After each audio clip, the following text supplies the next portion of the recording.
जानना चाहूंगी कि इस डार्क ह्यूमर के नाम पर होने वाले इस प्रोग्राम में, जिसे इंडिया गॉट लैटेंट कहा जाता है, इस प्रोग्राम में जो भी जुमले और अलकाबात से पुकारा जा रहा था लोगों को और जो डिस्कस किया जा रहा था, उस पर भारतीय अवाम का क्या रद्द अमल है?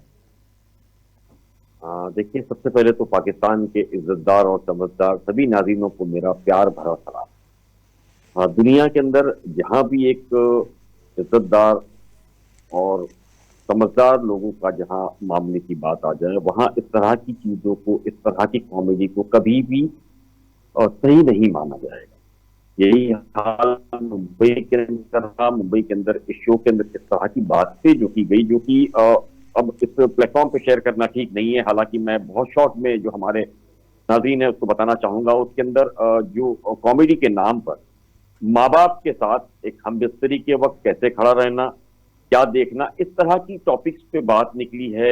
यंग जनरेशन को क्या चीजें चाहिए, लड़का क्या चाहिए, इस तरह की जो चीजें डिस्कस की गई थी, जिसको लेकर के जैसे ही ये बातें सामने आई, मुंबई से आवाजें उठनी शुरू हुई और पूरे देश भर के अंदर, पूरे हिंदुस्तान के अंदर इस तरह की चीजों को लेकर के लोगों ने इसका अपना निशाना बनाया इस शो को। रणवीर इलाहाबादिया की अगर मैं बात करूं तो देखिए, रणवीर इलाहाबादिया पॉडकास्ट के अंदर एक बड़ा नाम है। हालांकि खुद भारत के प्रधानमंत्री नरेंद्र मोदी जी ने उन्हें युवा आइकॉन अवार्ड से भी नवाजा है। तो इन सारी ही चीजों को लेकर के सभी लोग ये भूल गए थे कि वो आइकॉन अवार्ड है, विजेता है प्रधानमंत्री, जो हमारे प्राइम मिनिस्टर है उनके हाथों से दिया हुआ है। हालांकि जहां तक अखलाक की बात आ जाए, तालीम की बात आ जाए, माँ बाप की परवरिश की बात आ जाए, इन सारी ही चीजों को लेकर के इस पर एक सवाल खड़े होने शुरू हो गए।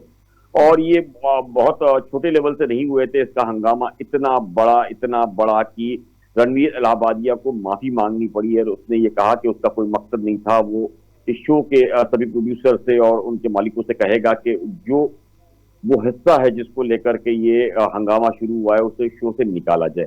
हालांकि इस मामले के अंदर मुंबई पुलिस ने साइबर क्राइम के तहत इस पर मामला दर्ज कर दिया है, जांच शुरू कर दी है, लेकिन ये मामला थमने का नाम नहीं ले रहा है। नेशनल ह्यूमन राइट्स कमीशन ने भी इस पर संज्ञान लिया है, इस पर नोटिस इशू की है। हालांकि फ्रीडम ऑफ स्पीच की अगर हम बात करें तो हर फ्रीडम ऑफ स्पीच के अंदर एक मर्यादा होनी चाहिए। हालांकि अधिकार सबको है हर चीज बात करने की, लेकिन क्या बात किस प्लेटफॉर्म पे करनी चाहिए, कैसे करनी चाहिए, ये एक बहुत बड़ा सवाल है। इन सारी ही चीजों को लेकर देश भर से सभी जगह से, चाहे वो सेलिब्रिटीज हो, चाहे वो बिजनेसमैन हो, या चाहे यंग जनरेशन हो, सभी ने इन चीजों को बुरा माना है और सवाल को खड़ा किया है। हालांकि इस मामले के अंदर महाराष्ट्र के जो कि सीएम है, चीफ मिनिस्टर, उन्होंने तुरंत कहा है कि फ्रीडम ऑफ स्पीच की एक मर्यादा होनी चाहिए, और उन्होंने भी ये सारी चीजें सुनी है, उन्होंने ये इन्वेस्टिगेशन के ऑर्डर्स दिए हैं।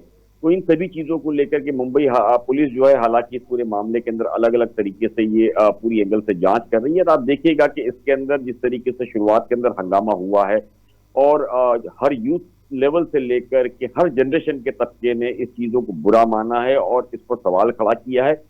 तो इन सारी चीजों को लेकर तुरंत रणवीर इलाहाबादिया को और शो से जुड़े हर किसी को माफी मांगनी पड़ी है। तो ये कहना गलत नहीं होगा कि आने वाले दिनों के अंदर वो जो कंटेंट जितना है उसे हटाया भी जाएगा, साथ ही यहाँ कार्रवाई भी की जाएगी। इन सारी चीजों को लगातार लेकर के महाराष्ट्र और मुंबई के अंदर खास तौर पर मुंबई पुलिस सक्रिय है और लगातार इस मामले के ऊपर ध्यान दे रही है।